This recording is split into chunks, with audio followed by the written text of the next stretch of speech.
Mais je veux vous dire simplement que je ne serai pas ministre, ni d'un gouvernement de M. Bardella, ni de M. Mélenchon. Europe 1, 16h, 18h. On marchait sur la tête.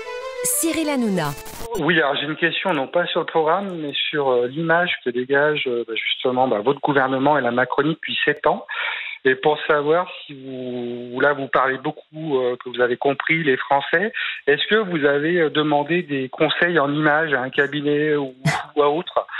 Car vous avez, lors de vos interviews, au niveau de la gestuelle, au niveau de la parole, des fois une suffisance dont les Français se plaignent.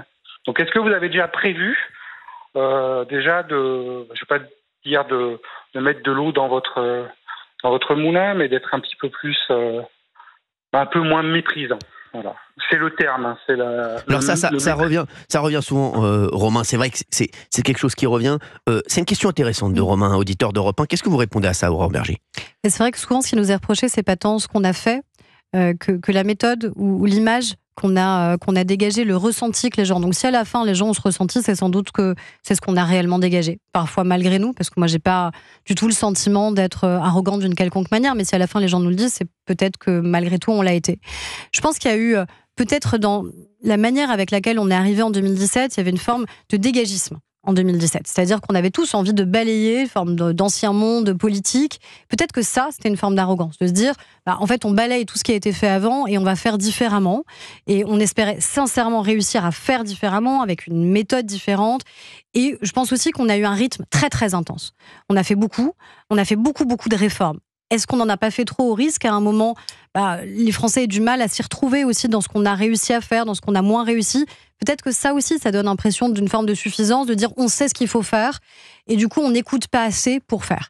Et je pense que c'est ça, notamment dans la méthode, ce qu'on doit changer.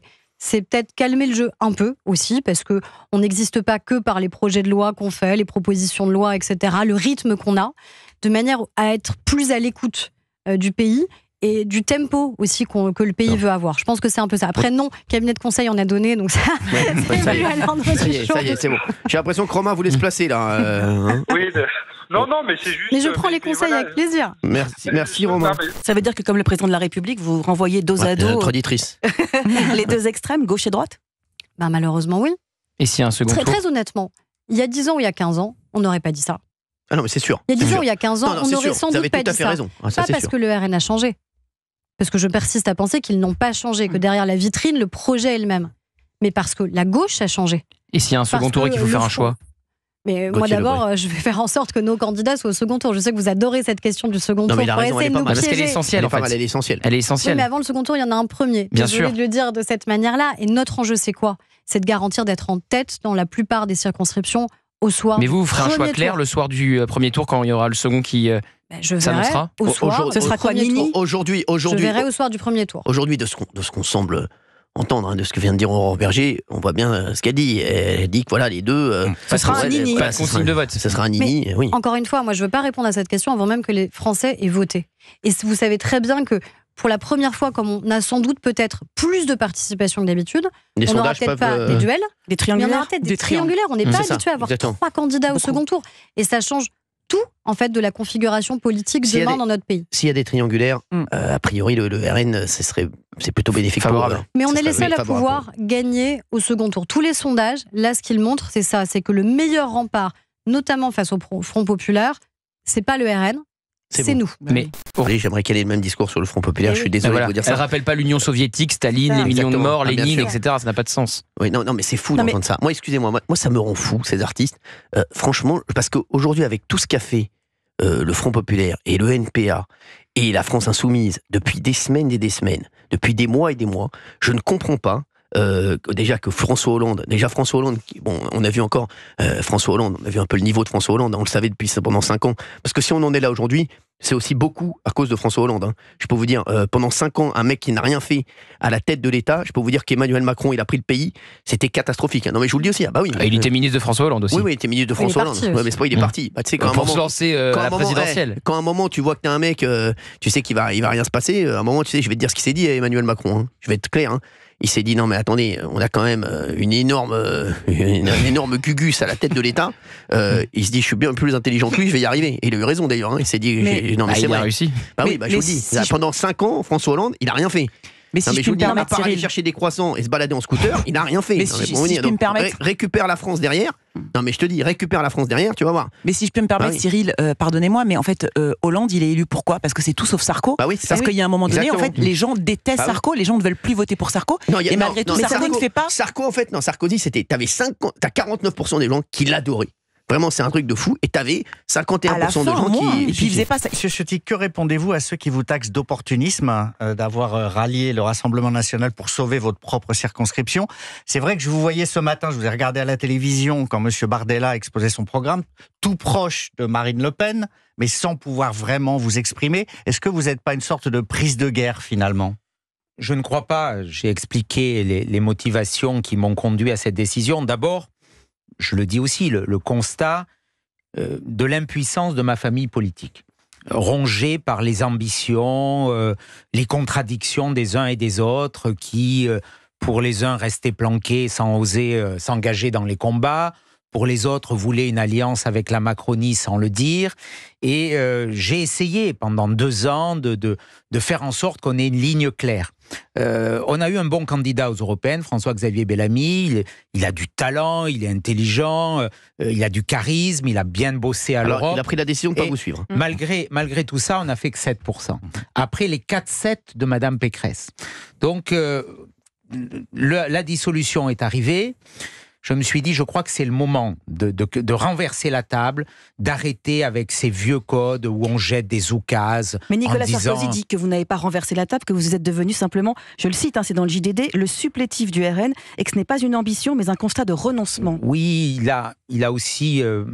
c'est plus nuancé ce qu'il dit dans l'interview. Oui. Il n'a pas mis de critiques de fond. Il a d'ailleurs dit que ceux qui portent des jugements moraux ou des attaques en convoquant le passé sont totalement, ne connaissent pas l'histoire de France. Quand je vois que certains ont comparé notre engagement à celui de Pierre Laval, mais c'est d'un ridicule absolu. C'est Christian Estrosi qui a fait ça. Oui. Je voulais pas le citer parce que ça mérite pas. Je sais, vous n'aimez jamais citer Christian Estrosi. Mais je dirais c'est tellement grotesque. Ça veut dire quoi? Ça veut dire que en face, ceux qui vont voter dans ce sens, ce sont des nazis.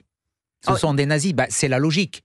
C'est la logique. Donc c'est tellement ridicule de traiter les Français qui n'en peuvent plus, qui veulent de la sécurité, qui veulent moins d'immigration, qui veulent plus de pouvoir d'achat, parce que ceux qui les ont gouvernés ont été incapables de leur amener, et ces gens-là seraient des néo-nazis. Mais c'est tellement grotesque. Jordan Bardella, il est né 50 ans après la fin de la Seconde Guerre mondiale. Mais ces arguments... Ils ne font qu'accroître cette poussée, cette volonté de changer, parce que ces gens, c'est eux qui nous ont mis dans la difficulté, j'allais utiliser un autre mot, parce qu'ils ont tellement été incapables de diriger. Quand M. Estrosi a été ministre de l'Industrie, ça a été une catastrophe ambulante, voilà. Et c'est pour ça qu'on en est là. Il augmente les impôts à Nice. C'est pour ça qu'il y a de la colère aussi de 25%, parce qu'il a fait des trous en allant financer un Grand Prix de Formule 1 au Castellet. Et il vient nous donner des leçons. Mais ils ne comprennent pas qu'ils sont finis, ces gens, que les citoyens français n'en veulent plus de leur discours empreint de moraline. Parce que eux, la moraline, ils l'utilisent pas pour eux-mêmes, ils l'utilisent pour les autres. C'est l'incertitude. C'est l'incertitude. Après, voilà, c'est les toujours patrons, le MEDEF et tout ça, ils sont pas super ravis quand même. Le patron du MEDEF a dit que le programme de Jordan Bardella, du point de vue économique, était, je cite, dangereux. Il y a des discours publics et puis il y a des discours privés. Ah, voilà. Oui. Mais vous avez peut-être vu une enquête, je ne sais plus de quel institut, mais qui est sortie ce matin. 41% des patrons votent pour notre coalition. 41%. Les artisans, les commerçants qui n'en peuvent plus, des normes, des taxes, des impôts, des services publics qui ne répondent pas, des contraintes pour avoir un permis de construire, pour entreprendre, la tyrannie des CERFA, tout ça, ils veulent que ça change. Voilà. Alors peut-être certains ne veulent pas que ça change, mais c'est pas l'essentiel. On va changer avec eux, sans doute, peut-être malgré eux, mais je suis convaincu avec que les Jeux Olympiques, moi, quand c'était Gérald Darmanin, j'étais pas inquiet. Et là, je me dis, avec ce qui se passe, et s'il n'y a plus Gérald Darmanin qui a tout mis en place pour les JO et pour la sécurité des JO, comment ça va se passer ? D'abord, je suis content qu'au bout de 4 ans de ministre de l'Intérieur, tout le monde me regrette, déjà. J'avais pas aperçu que tout le monde était extrêmement positif sur l'action du ministère de l'Intérieur.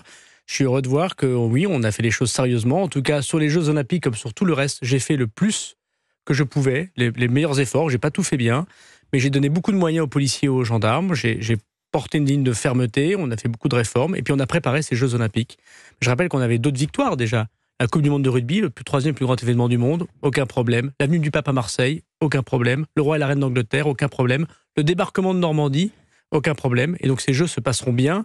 Ils sont très bien préparés.